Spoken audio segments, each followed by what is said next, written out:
mapenzi ya Allah subhanahu wa ta'ala kwa sisi waislamu ama kwa sisi binadamu ama kwa sisi waumini. Na je, baada ya kwamba Allah subhanahu wa ta'ala akashaonyesha kwamba yeye anatupenda sisi, je, sisi tunamrejesha au kwamba tunarudisha kwa Allah subhanahu wa ta'ala?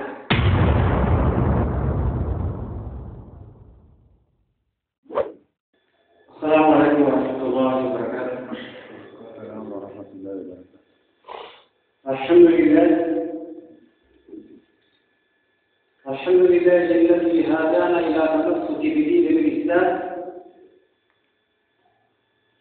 الحمد لله الذي هدانا لهذا وما كنا لنهتدي لولا أن هدانا الله. والحمد لله الذي شرفنا على هذا الشهر المبارك الشريفا.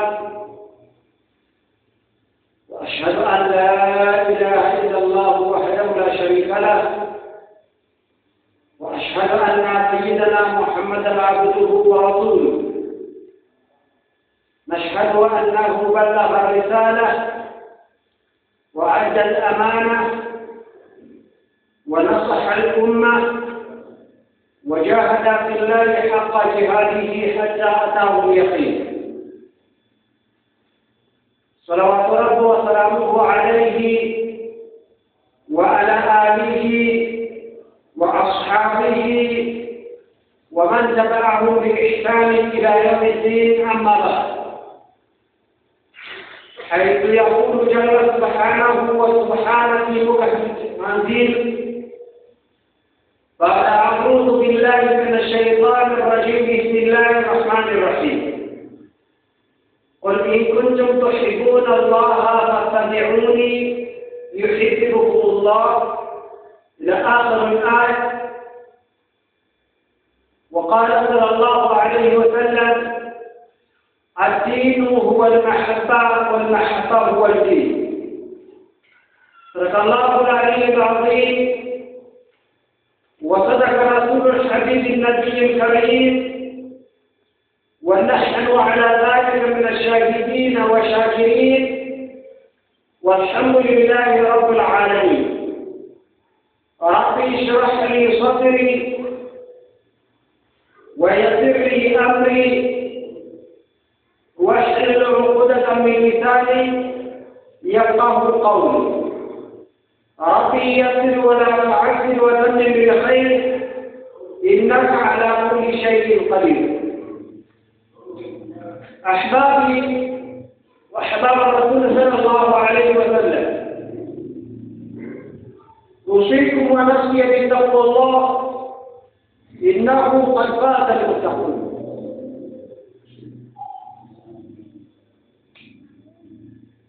Vipenzi na wapendwa Bwana Mtume sallallahu alaihi wasallam, baada ya kumhimidi Mwenyezi Mungu bora kuhimidiwa, nimetuma sala na salamu kumrejelea Allah subhanahu wa ta'ala, zimlekee Bwana Mtume Muhammad sallallahu alaihi wasallam, mtume ambaye baada ya Allah kumleta yeye katika ulimwengu kama huu, ndio nimekatika ni mimi nazungumza na wewe nisikiliza leo hii, na tunaitwa Uislamu. Kwani si kwa ujanja wetu, kwa weledi wetu, bali ni kwa nguvu zake Allah subhanahu wa ta'ala, na namna anavyojua kupanga manhaji zake, akajalia mimi na wewe tukawa ni Waislamu. Na leo dhumuni na shabaha ni kwamba kila mmoja kati yetu yale anayofanya yawe yatakwenda kuwa ni mazuri, yenye kupelekesha sehemu ambayo kwamba anaitarajia, yala atunyime ujira wetu kama Mungu. Na pia sikuacha bali nimehusia nafsi yangu pamoja nani katika kumwogopa Allah subhanahu wa ta'ala, kwani kwa kufanya hivyo tutafikia katika hadafu.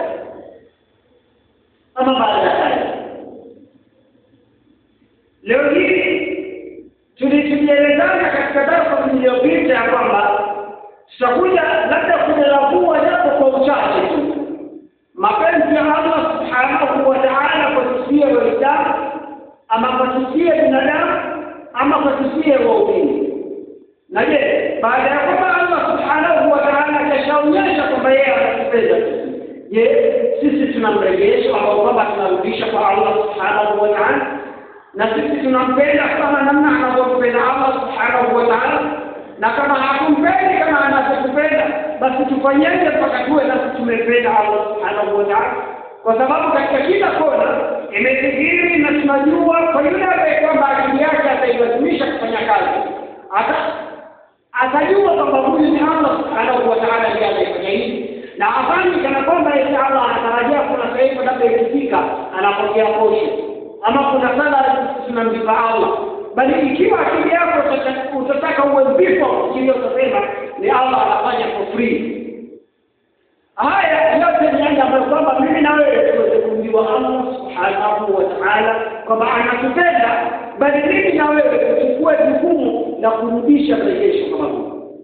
Allah subhanahu wa ta'ala anamtuma Bwana Mtume sallallahu alaihi wasallam awaulize waliokuwa pamoja naye, qul ya Muhammad, sema ya Muhammad, waulize jamaa zao, ama sema tuambie jamaa zao, qul in kuntum tuhibbuna Allah.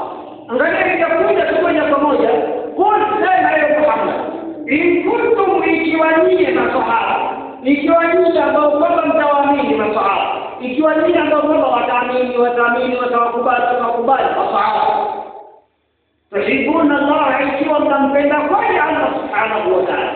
Wama mawdu'ana, na sisi leo tunazungumzia nini? Kumpenda Allah subhanahu wa ta'ala. Namna Allah anatupenda sisi, na sisi wote vipi tutarudisha mpaka nasi tupate sifa kwamba tunampenda Allah subhanahu wa ta'ala. Sema yeye tuhibuna Allah, ikiwa nyinyi kweli mnampenda Mwenyezi Mungu, fatabiuni, basi kwa njia ya kuonyesha kwamba mkifuata njia hizo mtampenda Allah subhanahu wa ta'ala. Na njia gani? Ni kumpenda Bwana Mtume sallallahu alaihi wasallam.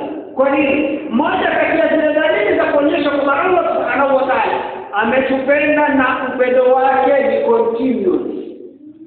Allah subhanahu wa ta'ala upendo wake kwangu mimi na wewe ni continuous, hauwezi kutokamana. Labda tuseme kuna vibe kadhaa inakuja hivi sikike hivi, Allah ametumua, inakwenda hii ukifanya hivi Allah amekusikia. Hapana, Allah upendo wake ni continuous. Angalia, anazungumza ndani ya Qur'ani akisema, walaqad karamna bani adama, hakika tumemkirimu mwanadamu. Tumefanya nini? Tumemkirimu. Yaani ule ukarimu wake Allah subhanahu wa ta'ala ni ukarimu endelevu. Unaona hujaomba uone, sivyo? Unaona hujaomba kuona, unapumua hujaomba kupumua, unatembea hujaomba kutembea, unasikia hujaomba kusikia, unafikiria kwa uzuri hujaomba kufikiria kwa namna hiyo, umelala ukaamka hujaomba kuamka, kwa hiyo ni lazima uamke. Haya ni mapenzi yake Allah subhanahu wa ta'ala. Umezaliwa wewe ukiwa Muislamu utakadai, hakuna mahali umeandika notification labda wanatangaza na wewe katika barua. Hapana, ni mapenzi yake Allah subhanahu wa ta'ala. Alipenda wewe, angalia umma wote walienda, lakini katika umma Muhammad sallallahu alaihi wasallam Bwana Mtume akapewa zawadi kwamba yeye mtume akapendwa ni Allah subhanahu wa ta'ala, na Allah anawapenda umati wake. Kisha Allah subhanahu wa ta'ala akawapa zawadi ya kipekee yao kwamba watafunga mwezi wa Ramadhani siku 30, siku ambazo kwamba siku moja inaenda ukifunga kisawasawa ni sawa umefunga siku 10. Hata siku moja itakuwa sawa umefunga siku 10. Siku 30 siku ngapi? Ukiongeza zile 6 za kwa tafsiri wanaona na hii hesabu kamili kwamba ukifunga mwezi mzima ukifunga na zile 6 kana kwamba umefunga mwaka mzima bila kula. Hii ni zawadi haipatikani sehemu nyingine, na haifai isipokuwa kwa yule ambaye kwamba anawapenda na amewapia. Ndipo tukaambiana upendo wa Allah ni upendo endelevu, na yeyote ambaye kwamba atataka kulazimisha awige, basi huwa anapokea tena. Allah anasema kukiathibitisha haya, walaqad karamna bani adama, hakika tumemkirimu huyu tukampatia majukumu ya kulinda, tukampatia namna ya kuvibeba tunavyopatikana baharini na nchi kavu. Ukienda baharini hata nyangumi hawezi kujihimili mwenyewe kama ikiwa kutakosa uelekezaji wa mwanadamu. Hata dolphin awe mtukutu vipi, lakini mbele ya mwanadamu hana alobali. Hata mnyama hawezi, lakini ikiwa mwanadamu wewe na mnyama hatari kushinda kwenda. Weza kama namba ukikutana naye chamua kila mkia wake anacheka kitungu zako kwa sababu zinapatikana kwenye kiwiliwili. Lakini mnyama huyu pamoja na vile alivyo, mwanadamu ana ujasiri umdunga kwa njia zake na akapigia hesabu. Nikirudi hatua ya hapa mpaka kule atakuwa shakufa na beba kitoweo. Kwa hiyo ni mapenzi yake Allah Subhanahu wa Ta'ala. Anaonyesha namna alivyokitetea kitu kinaitwa mwanadamu. Sasa je, upendo kama huu unarudisha urejesho gani? Upendo kama huu ambao kwamba amekufanyia Allah, wewe unarudisha nini? Unarudisha nini? Yaani mpenzi wako, tumekaa mpenzi wako, hakuna siku umemnunulia labda pipi, hakuna siku umemnunulia labda dawa, hakuna chochote umetakupewa wewe. Basi pia kuchoka yule amependa. Yule anapenda pia kuchoka. Sasa mimi na wewe tunarudisha nini kwa Allah Subhanahu wa Ta'ala? Kama tunamwambia unaona free, unapumua free, unatembea free, chochote unachofanya hulipii. Kama ingekuja tunalipa sisi bili ya kuona kwa tatizo. Ingekuja tunalipa bili ya kutembea kwa tatizo. Kuna watu tunaliwa zamani, mtu haonekani kwa mtaani. Kwa nini alikuwa tukatoa toki? Hatembei, nikatoa toki. Huyu bwana ni bwana kukutana faini. Bwana amekatiwa maneno zimekatwa. Adaiwa wewe. Tena katika mapenzi ya Allah. Ngali hivi sisi tunayaona vipi? Tunayaona wahamala na sifari wal bahr, tukamdadisha tukampatia majukumu ya vile vitu kama kwa baharini na nchi kavu. Wanapeleka angalia baharini, hewani, wanapeleka midege mikubwa binadamu. Ni mapenzi yake Allah Subhanahu wa Ta'ala kawapatia neema ya akili. Ni mafunzo yanatendeka kila kitu. Namna Allah anaonyesha hawa mimi nimewapenda na nitawapea kila kitu, nitawapatia fadhila kila kitu.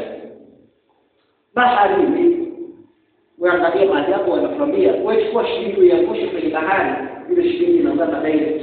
Ndio. Lakini angalia imebeba magari, imebeba makontena, imebeba kila kitu, lakini bado itaolea kwenye maji. Kasi maajabu. Na yote ziko ni mapenzi yake Allah Subhanahu wa Ta'ala. Mbona hatutaki kuona? Mbona hatutaki kudhibitisha katika nafsi zetu kwamba Allah anatupenda?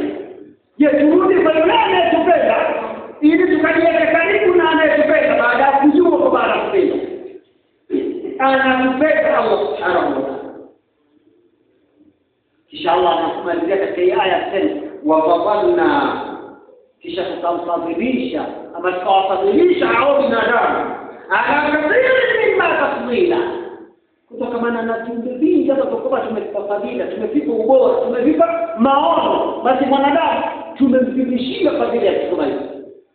Angalia kusikia sana hiyo.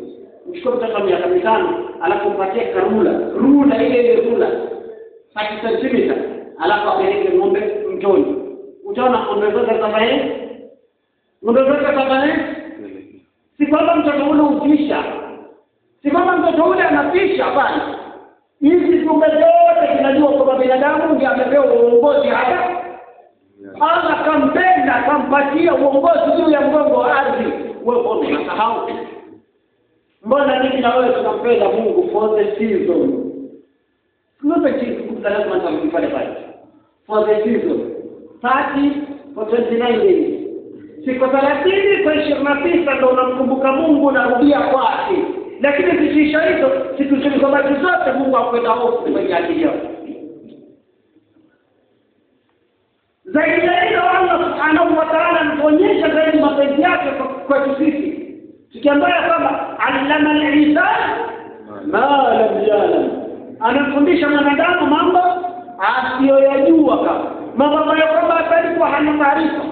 Bali ilikuwa sisi. Angalia sio kwanza ndio taarifa. Mwanadamu anazaliwa, kitu cha kwanza anatoka tumboni mwa mama yake, watu wanamkimbilia kwa kitu cha kwanza analia. Amekuja sehemu ambayo kama hata si kawaida. Amezoea kwenda sehemu hiyo anapigana na kina pigo, akirudi huko apigana na kina maini, tena anapigana na kina tumbo mnene. Leo ametoka watu fulani analia. Kitu cha kwanza ambacho kama watu wanamsaidia wanamuogesha. Kitu cha pili angalia elimu nao. Kitu cha pili anawekewa chuchu kwenye mdomo wake, anazubaa, anapinyiwa maziwa. Akipinyiwa maziwa mwanadamu anapewa 2 options. Angalia siku ya kwanza, dakika za mwanzo unaanza kupewa 2 multiple choice. Yanapinywa maziwa yale kwenye mdomo, sasa kazi kwao. Ni kadogo kabisa, mbongo mwembamba kama unyewe. Anapewa 2 options. Mdomo umejaa maziwa, uchamue, utameza, fanye ujeuri ikupadia ukufe. Mwanadamu anaanza elimu, anaweza hajafundishwa, hajalionapo, wala hakuna choki ameshuhudia. Imejaa na maziwa baada ya kaburiwa. Kanaanza elimu pale. Allama al-insan ma lam ya'lam. Tumefunza mwanadamu mambo kwa alikuwa hajui. Hana habari. Sasa unajiona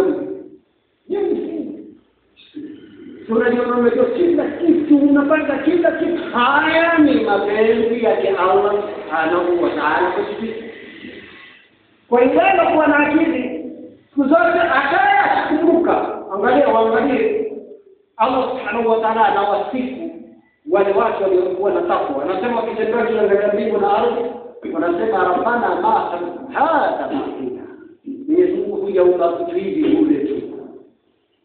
Hivi vitu hujaumba bure, hivyo umevitengeza iwe ni ibra kwa sisi. Na je, kuna ibra? Ndugu yangu, naye ibra amona kuta kuzaliwa wewe mume ilikuwa hiyo ndio aliyepotea step kazaliwa ndio ni mapenzi ya Allah subhanahu wa ta'ala. Wewe msichana ukijikumbuka ulizaliwa msichana, mshukuru Allah subhanahu wa ta'ala kwani aliona wewe huwezi kuwa mwanamume. Matatizo ya mwanamume wewe. Na wewe mwanamume ukijiona umezaliwa kuwa mwanamume, mshukuru Mwenyezi Mungu. Amekujalia ukazaliwa mwanamume kwa sababu matatizo ya mwanamke wewe rizikana pale. So mshukuru aliyekuweka katika makamu haya. Na sio tofauti. Kisha Allah subhanahu wa ta'ala akatoa sheria akatwambia fakulu katika hii ardhi vipenzi vyangu kuleni marazakumullahu yote alivyowaruzuku Allah subhanahu wa ta'ala halalan tayyiba, yakula vya halali tena vile vizuri. Msende kula vibaya, kula nini? Ndugu zangu, kuleni. Mbona mnakataa? Kuleni vyakula. Wala Mtume sallallahu alaihi wasallam alipotoka Isra wal Miraj, katika zile njia akitembea akakutana na watu wanapika. Akaona watu wanapika ubavu wa kulia, akaona watu wanapika nyama ambayo kama hata mimi na wewe tuliona hata kuwe na baadhi ya kiasi gani kitakisha.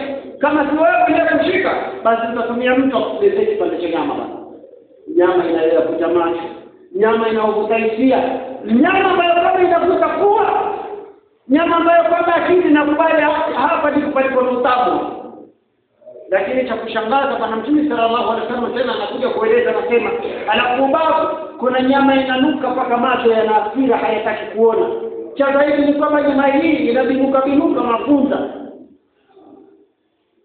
Bwana Mtume anaeleza anasema kitu cha kushangaza, ninaona watu ukiangalia wastaarabu wazuri kabisa.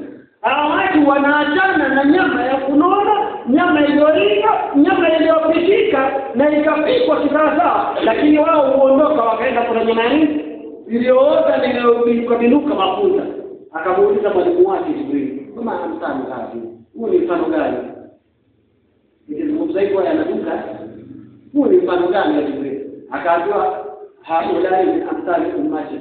Huu ni mfano wa watu watakaokuja katika umati wako. Utamkuta mtu anayebidi wa halali mzuri alomtolea mahali, aliwatumania pakawashenga, watu wazima wakakaa akawezeshwa, lakini anamwacha bibi yake wa halali, anaenda kulala na kimada. Mungu nauma. Asipendwa kwa somo unafunga lakini daktari anakupikia faili ni bibi wa nje ya ndoa. Ni ngoja. Akili ukitumia namna hii ni matumizi mabaya ya akili. Kwa umeshinda lakini kwa nyumbani anaipika faili wanataka wao.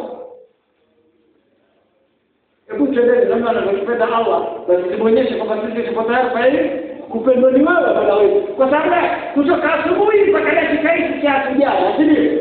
Hakuna anaokula. Hatujakula kwa nini? Tumefunga, ndio. Tumefunga kwa nini? Ni Mungu ameamrisha. So akiamrisha tunafanya. Na tunafanya kwa nini? Tunampenda, tunategemea. Ndio. Huo ni moja kati ya mrejesho wa kuonyesha kwamba Allah nasi tuko pamoja, tunakupenda. Tunatengeza relationship na Mola wetu. Katika mwezi mmoja sasa tunapoa maswahaba ilikuwa ikifika 27 ama ikifika 23 watu wanalia na wanapiga nani ni Ramadhani inakwenda ukisikia neno muadda ya Ramadhani kwa hiyo Ramadhani watu wanalia basi ya wewe bwana wewe au mwezi wewe bwana acha kwenda unafika vizuri hata wewe koleni kutokana na vile vyakula ambavyo kwamba ni halali kama kweli mnapenda Mungu na mnataka Mungu awapende. Washukuru neema za Allah, kisha mshukuru neema zake Allah. Ni moja kati ya kurudisha mrejesho kuonyesha kwamba Allah tuko tayari tutupende. Mbona kuonyeshi? Mbona inapokatiana alafu nasema kwani unapenda nini? Nitaamini vipi? Mbona Allah akwani vipi mimi na wewe? Mbona sisi tuko tayari kujionyesha kama tuko tayari? Wapendao sisi mbona hatujaonyesha dalili yoyote?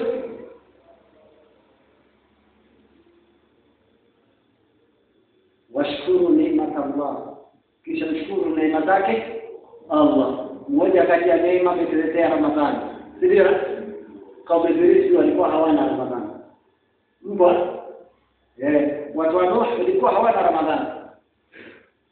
Wale kienda inakwenda kienda tu. Hakuna mtu anapata mwezi special kwa sababu ukiwa mikono na jibu moja kwa moja. Hakuna ile sekunde kama kwamba ukilala ukilala itakuwa unalipa sawa, ukimua unalipa sawa, unalipa sawa. Hawakupata chance kama hiyo. Hawakupata chance ya kwamba ukifanya jambo ni tafsiri tusijui sura yoyote. Mmeshafasiri wa amaluhu mudhaf. Mwezi wa Ramadhani ukifunga kama umefunga amali yako ukifanya inakubaliwa. Umenua tafsiri subhanallah. Hiyo amali inakubaliwa. Nakubaliwa hapo wala kuna bahati. Wao hawakupata chance kama hiyo. Na sisi tumejipata kwa nini? Kwa sababu tunapenda ni Allah subhanahu. Ndipo pale Bwana Mtume sallallahu alaihi wasallam akatumwa katika aya kufungulia qul in kuntum tuhibbuna Allah fattabi'uni. Ikiwa kweli mimi mnasema mnampenda Mwenyezi Mungu, fattabi'uni, nifuateni mimi mtume wenu. Kwa sababu mtume yeye alikuwa akimpenda Allah vizuri kabisa. Super. Mwisho anasema in kuntum iyyahu ta'budun. Ikiwa kweli yeye pekee ndio mnamwabudu. Ikiwa kweli yeye peke yake ndiye mnamwabudu. Mfalme mmoja aliwaita wanakijiji wote. Wanakijiji wote. Tuseme ni kama hapa kwetu lakini aje mtu kama gavana useme atuite supu. Kila mtu kurusha funguo. Kila mtu aingie katika hazina zangu achukue chochote anachotaka. Mnalisaa zima. Wewe ndiye unaingia kwenye hiyo ikulu. Tuna wanao uchukue chochote unachotaka. Niambie wewe utatokaje? Jamani utatokaje? Mwanza kana kumbebea kitanda chake. Ndio. Basi inasemekana watu wote wakaingia pale ndani. Lakini kukawa na mama mmoja amekaa tu nje anamwangalia mfalme. Nikalia. Mama mmoja anasema anamwangalia.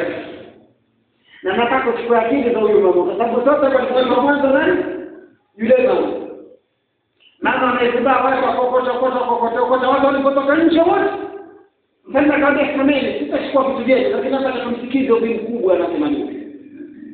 Akauliza maana kia una nini mama? Mbona nimeamrisha watu wakasome hazina zangu nikiwa niko radhi?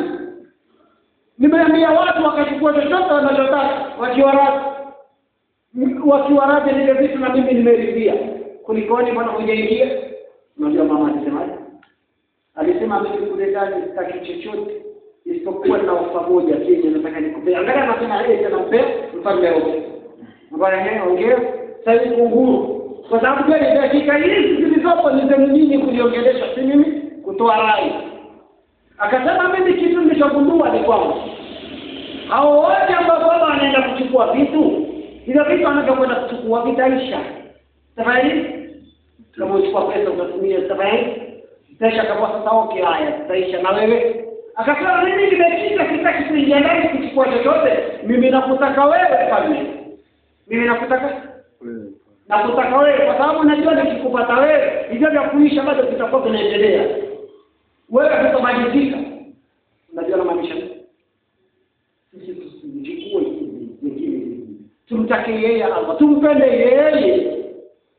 Yeye ndio tumpende, tukishampenda yeye tutapata zabadi mawimbi ya zile khairat, mawimbi ya kila kitu tunachotaka tukipata kwa Allah. Mradi tumempenda haki ya kumpenda, kwa sababu tunaambiwa hawezi kutii kitu, hawezi kukisarudia kitu mtu mpaka akipende. Ndio huwezi kutii kitu mpaka ukipende, na ukikipenda kitu ndipo baada ya kwamba utakitii. Vipi tunasema hivi tunamtii Allah wakati hatumpendi? Utamtii vipi mtu usompendi?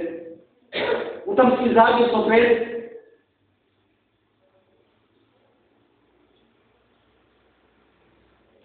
ولا تقولوا لما تصف ألسنتكم كذبا هذا حلال وهذا حرام. Na wala msiwatepetee kwa kutumia dini zenu vibaya. Msiwatepetee kwa kutumia dini vibaya. Sibaboko kama baka alokula smiti. Sibaboko kuwa na subra. Kwa Mtume sallallahu alaihi wasallam anatufundisha kusema kwa hadithi kafupi. Anasema man sakata salima, alonyamaza usalimika. Ndio kweli wa pole. Uwe kujua kwenda na dini zenu, sio ile kuhukumu kwamba mtapitisha hizi halali, hizi haramu, hizi yule motoni, yule kile tunaangalia sura yake ile kufuka watu wa hizi hawa huingia sahihi. Huyu hawa ni watu wa hutama. Yule alile mtu wa hawi ya kwani wote sura itauka. Chana na hiyo. Msifanye hivyo. Tumeelewa? Msifanye hivyo na kutegemea Mungu wenu. Mapenzi yenu yote mtayarudisha kwa Mungu wenu. Mungu wenu atawapenda. Tupa.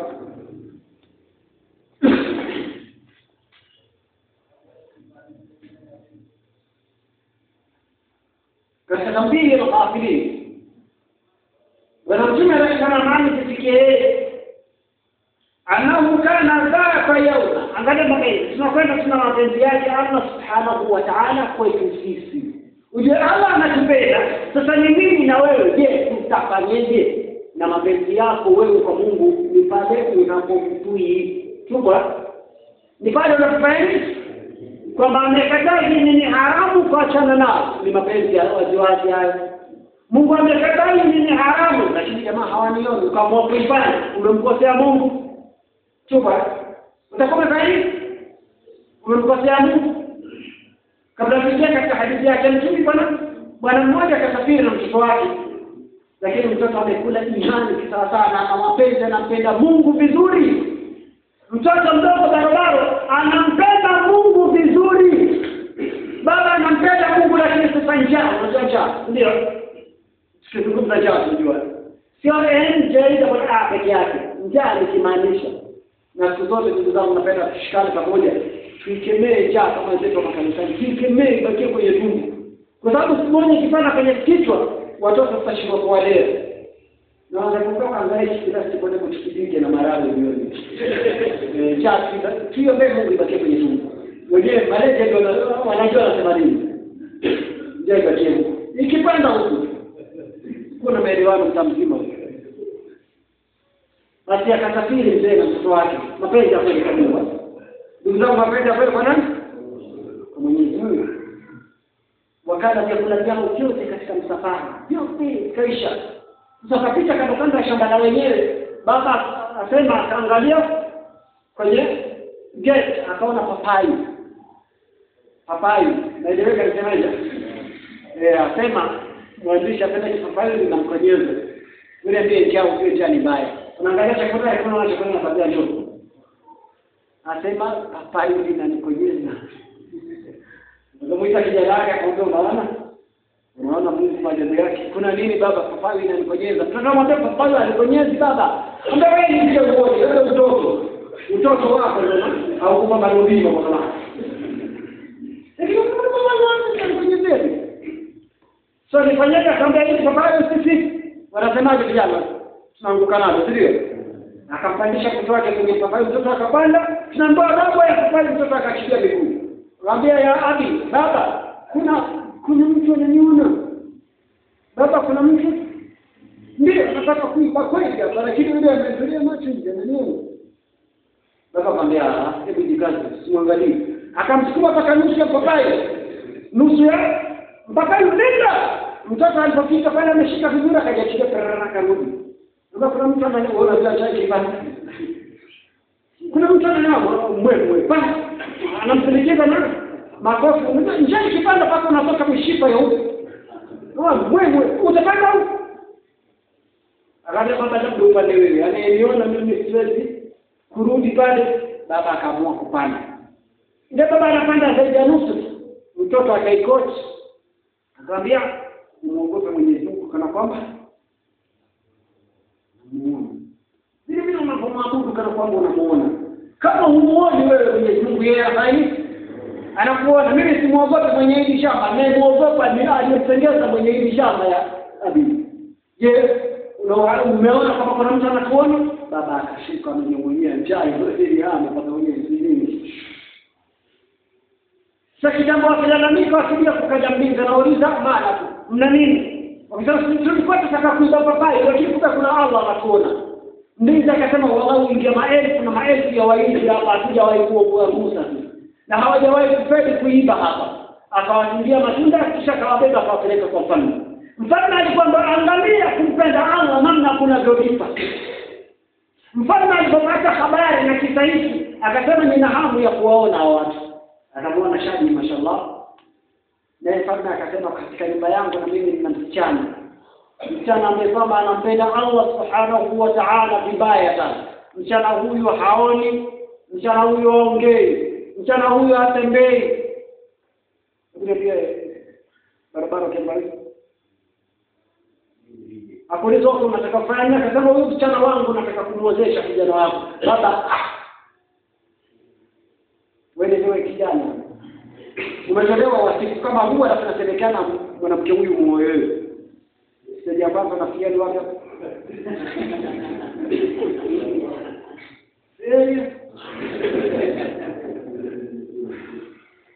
Nasema nataka kumwezesha mwanangu huyu kijana wako. Lakini wasifu wa kijana wangu ni kwamba mtoto wangu haongei, ni bubu. Hasikii, ni kiziwi. Haoni, ni kipofu. Hatembei, ni kiwete. Katika hesabu ya haraka kama nilivyoweza sema hivi ndio kijana kana wasiwasi na lakini baada ya ndoa kupiga acha kusema baada ya ndoa kupiga kuingia ndani akamuuliza bibi yake mbona nimesikia kaza habari na hofu ya Allah mimi namtii Allah mimi sijasikia sauti ya mwanamume yeyote kando na babangu macho yangu hayajaona mtu yeyote isipokuwa baba na mama. Ndio sisi leo tunampenda kweli Mungu. Sisi tunampenda kweli Mungu. Jipigie mfano. Hatembei isipokuwa pale ndani ya nyumba yako. Mtoto wa kike huyo. Hatembei. Twende wako mimi baba mimi na baba wewe wenzangu. Twende wetu. Wote na kwanza hatuna taarifa tena. Tuambiane tu kweli. Alipo huna hatari. Kwa hiyo lazima nikwambie nikuudhi na ukimwona wangu kando na ule pia lazima tutasoma kwa Qur'an. Tutakuwa tumesikiana. Wazidi mnijibu mmenisaidia. Kwanza huyo hatembei. Hajaona ni kipofu. Wewe wanaona makati. Hajasikia. Hasikii. Wewe unasikia vipi? Unaona bayani. Bwana Mtume sallallahu alaihi wasallam na hapa ndipo panarudi katika lengo nataka uchukue. Nataka uchukue hii, turudi katika lengo ujijue uko hapa lakini Mungu anakupenda ni wewe mwenyewe unatembea unaonyesha malengo. Endapo kana hata yamu jalisa, Bwana Mtume rehma na amani zifikie siku moja alikuwa amekaa hazina akiwa na huzuni. Si na huzuni binti yake aumwa habari. Eti ana huzuni amekiliwa habari. Eti ana huzuni amekosa kula habari. Hazina. Bwana Mtume ana huzuni. Faatahu Jibril akamshukia. Ndugu yangu twende sako kwa bako naomba usiniache hata sehemu moja. Akaja Jibril. Alayhi salatu wasalam. Faqala ya Muhammad. Akasema Muhammad ma hadha alhazn. Unani mbona kama umenyeshwa na mvua hii uzuri yote ni nini? Twende sasa. Uzuri wote ni nini? Na Mwenyezi Mungu aliyetukuka ameupa umati wako vitu vitano. Vitu ambavyo kwamba hakuna umma uliopewa kutoka huu ulimwengu uwe. Tupo. Wewe ukitembea unatembea na hizo vitu vitano. Pamoja. Wamepewa vitu vitano vitu ambavyo kwamba hakuna hata umma mmoja umepewa. Imagine hata ule wa Ibrahim haukupewa, wa Ibrahim haukupewa, wa wale wote ambao kwamba tunawajua walikuwa viumbe katika imani hawakupewa. Vitu hivi nimepewa mimi na uzungumza na wewe hii. Wala tunaupia li ahadi qabla, hakuna uliopewa kuna wote. Al-awwal ama al-ula kitu cha kwanza qala Allah ta'ala sami Allah subhanahu wa ta'ala azungumza. قال الله تعالى lazungumza Mwenyezi Mungu katika hadithi al-Qudsi akisema kwamba na maneno haya tunaambiwa hii sifa hii tunapewa mimi na wewe. Kwa nini? Mapenzi yake namna anavyotupenda Allah subhanahu wa ta'ala. Anasema ana yeye bana abdi. Sasa mimi ndani yangu sote kwa mja wangu kwamba huyu itatia peponi. Huyu tumeona siku zote Allah subhanahu wa ta'ala unampokea. Angalia wewe umefanya dhambi wako wote mkosa yote lakini ndio ukikaa tumekaa astaghfirullah hapo kwa hapo fanya maradhi wote ujaze na Allah anakupea lakini sasa Rabbana inna zalamna Mungu nafsi zetu ila tutasikilana kama hututusamee tutahamna ukatumia tena kuna na khasiri hapa ni katika nitazidi kupotea Mungu anakupokea hapo kwa hapo. Haya tuliyokiwa sisi tu ni kwamba Allah anafanya nini? Anatupenda na ataachia hilo neno moja yale manne tutakuja kuendelea katika darasa zetu zinazofuata kwa sababu muda haunasi. Mwenyezi Mungu atusikie hifadhi na tuepushe na kila lenye maradhi tuonyeshe haki kwamba jambo zuri tulikuifuata na tuonyeshe baadhi kama jambo baya tulikuepuka. Allahumma rabbana ighfir lana ma'a alwalidina warhamhuma kama rabbana saghara. Allahumma taqabbal siyamana Allahumma taqabbal siyamana Allahumma taqabbal siyamana rahmatka nastaghith rahmatka nasta'in wala hawla wala quwwata illa billahi al-'aliyyil 'azim. Sallallahu alaihi